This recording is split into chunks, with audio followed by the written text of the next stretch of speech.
Ministra Gleisi Hoffmann defende Lewandowski, mas indica que o governo deve se preocupar com o escândalo do Banco Master. E você vai ver também. Lula cobra a união de países da América Latina contra intervenções militares ilegais na região. O Brasil registra mais de 60 desaparecimentos de crianças e adolescentes por dia em 2025. E Roraima é o estado com maior índice.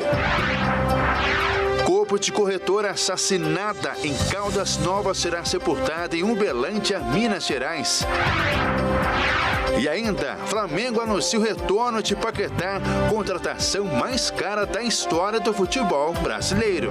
Tudo isso você confere a partir de agora no Jornal das 18h30.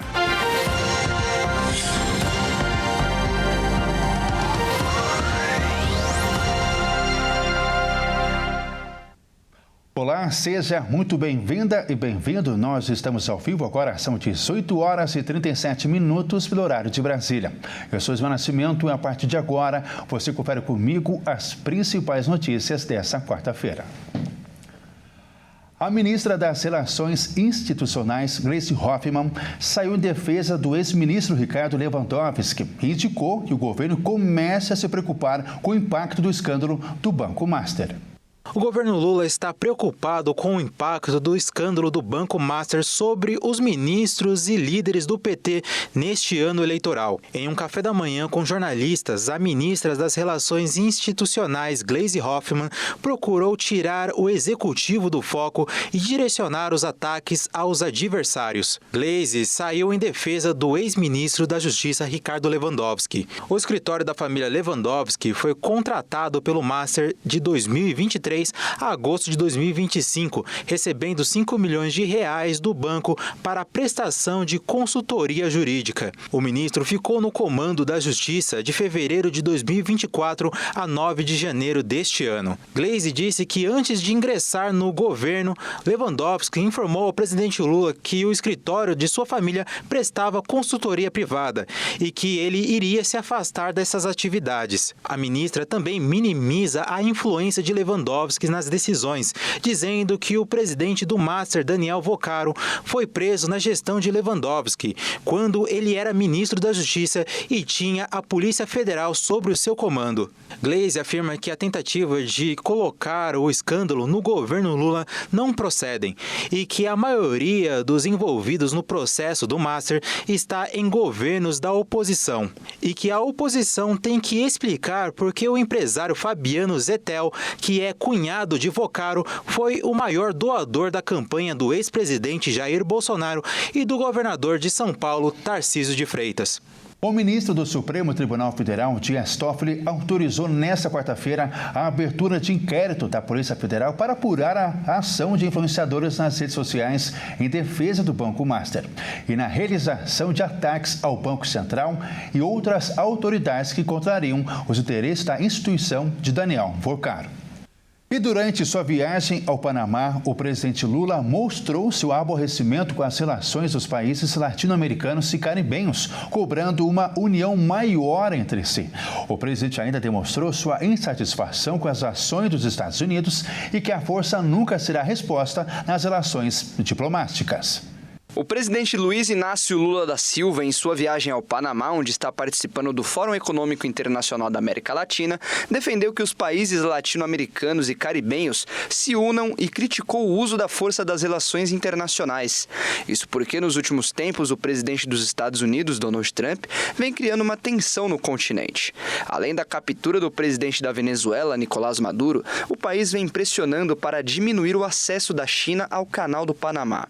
O presidente do Brasil ainda demonstrou preocupação com os caminhos que os países vizinhos vêm tomando, já que governos de direita, que dão menos atenção às relações internacionais, estão sendo elegidos, como no caso do governo da Argentina de Javier Milei. A preocupação do presidente do Brasil com a falta de integração dos estados latino-americanos e caribenhos é real. Além disso, Lula disse que a força nunca irá resolver os problemas que acontecem no hemisfério sul e ainda afirmou que discursos neocolonialistas são do passado, principalmente os vídeos que tentam colocar os Estados Unidos acima dos restantes. O presidente ainda relembrou a época em que os Estados Unidos eram parceiros dos países norte-americanos, quando adotaram uma política de boa vizinhança.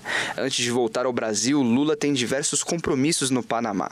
O presidente já teve uma reunião com o presidente eleito do Chile, o direitista José Antônio, e também terá reunião bilateral com o presidente da Bolívia, Rodrigo Paz.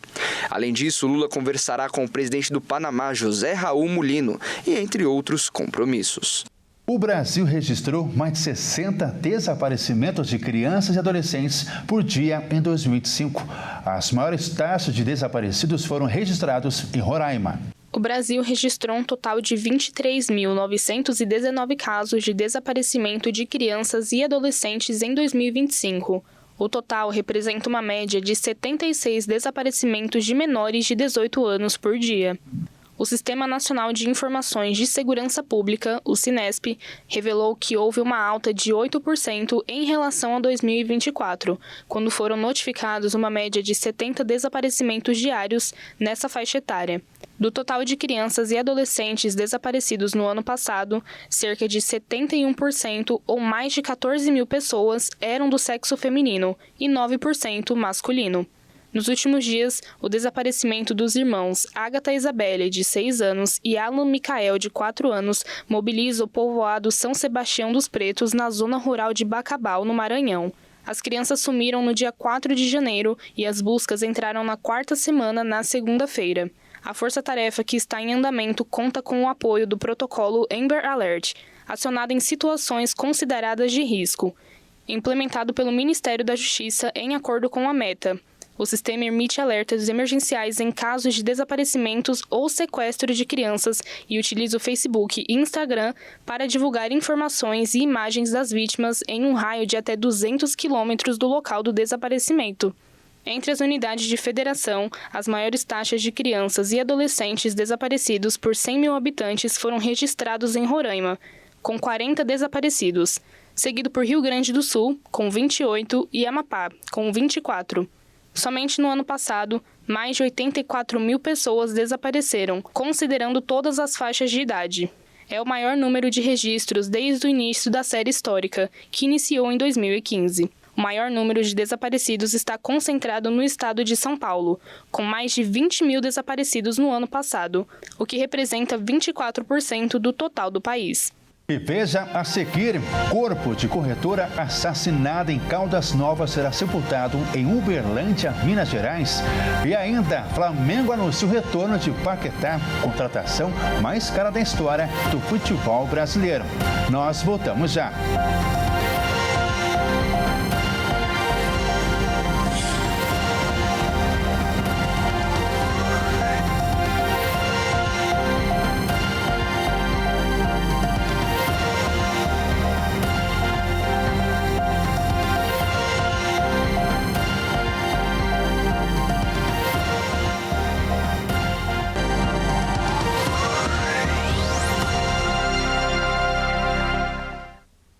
Olá, nós estamos de volta e ao vivo agora são 18 horas e 46 minutos no horário de Brasília.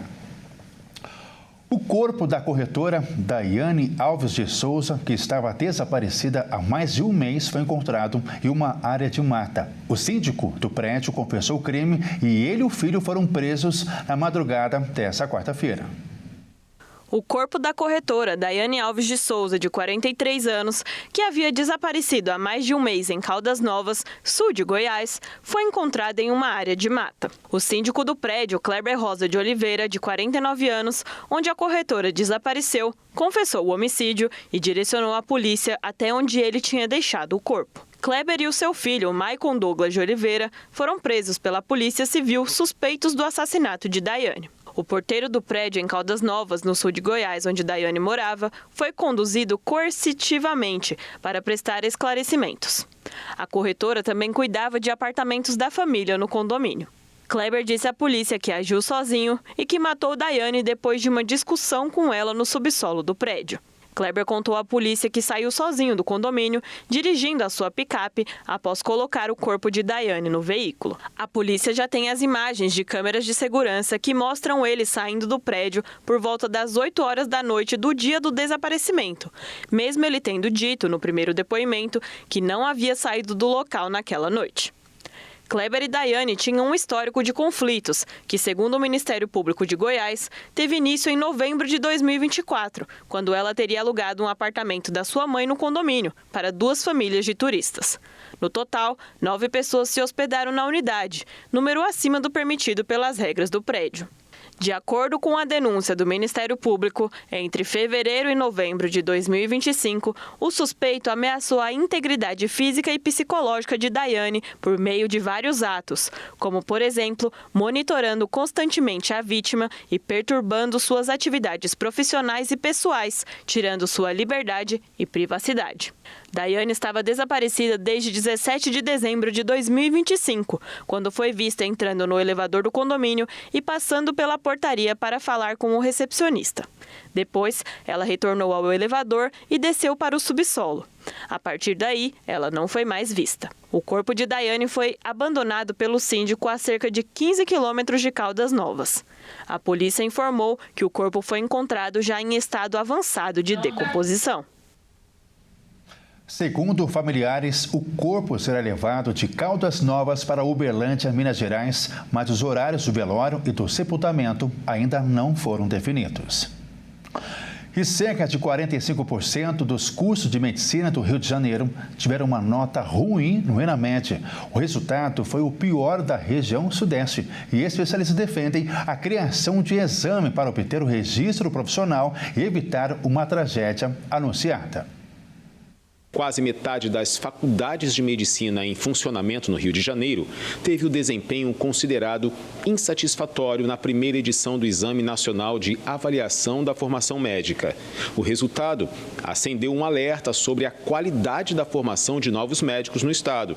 E especialistas defendem a aprovação de um projeto de lei no Congresso Nacional para criar um exame obrigatório para obter o registro profissional. A ENAMED é uma prova anual para medir o desempenho dos estudantes e a qualidade do ensino. O exame teve a participação de mais de 39 mil estudantes do último ano de medicina e o Rio apresentou o pior resultado da região sudeste. Das 22 faculdades de medicina em funcionamento no estado, 10 tiveram desempenho muito ruim. Todas são instituições privadas. Para o presidente do Conselho Regional de Medicina do Rio, Antônio Braga, esse resultado é uma tragédia anunciada que nasce da abertura indiscriminada de cursos sem estrutura adequada. Ele ainda declara que algumas escolas médicas precisam ser fechadas porque representam risco à sociedade. Segundo a pasta, instituições mal avaliadas podem ser proibidas de abrir novas matrículas, obrigadas a reduzir o número de vagas e submetida a processos administrativos para corrigir problemas pedagógicos e estruturais. Enquanto o MEC analisa quais providências serão adotadas após os resultados do ENAMED, um projeto de lei em tramitação no Congresso Nacional propõe a criação de um exame obrigatório para obtenção do registro profissional logo após a conclusão do curso de medicina. Modelo semelhante ao exame da OAB, exigido dos advogados. Agora é hora de falar de esportes aqui no Jornal. E a Maíra Anjos é quem traz as informações. Boa noite, Maíra. Seja bem-vinda. Após quase um mês de novela, o Flamengo finalmente acertou a contratação de Lucas Paquetá, que volta ao Brasil após 8 anos. Exatamente, Ismael. Boa noite a você e a todos que nos assistem. O Meia assinou um contrato de 5 anos com o rubro-negro e é esperado que ele chegue no Brasil amanhã. Se entrar no bid até sexta-feira, ele já vai poder disputar a Supercopa do Brasil contra o Corinthians. O Flamengo anunciou a contratação de Lucas Paquetá.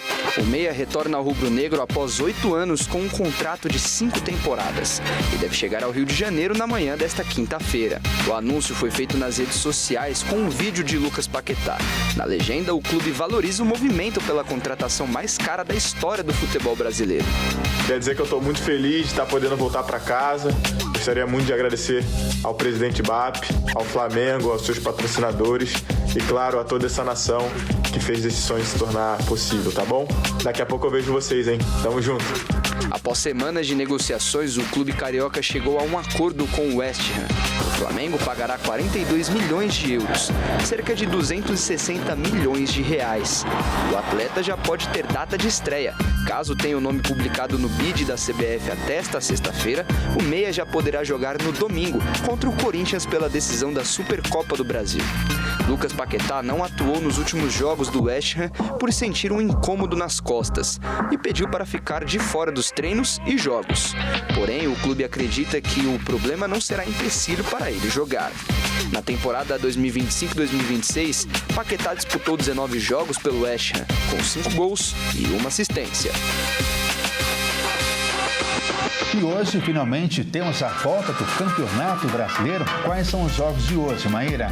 Vamos dar uma olhada na tabela. Abrindo a primeira rodada, teremos 4 jogos daqui a pouquinho, às 19 horas. Em Minas Gerais, o Atlético Mineiro recebe o Palmeiras na Arena MRV. Já em Porto Alegre, o Internacional encara o Atlético Paranaense no estádio Beira-Rio. E de volta à Série A, o Coritiba faz a sua estreia contra o RB Bragantino, no estádio Couto Pereira, em Curitiba. E encerrando os jogos das 19, em Salvador, o Vitória encara o Remo, no estádio do Barradão.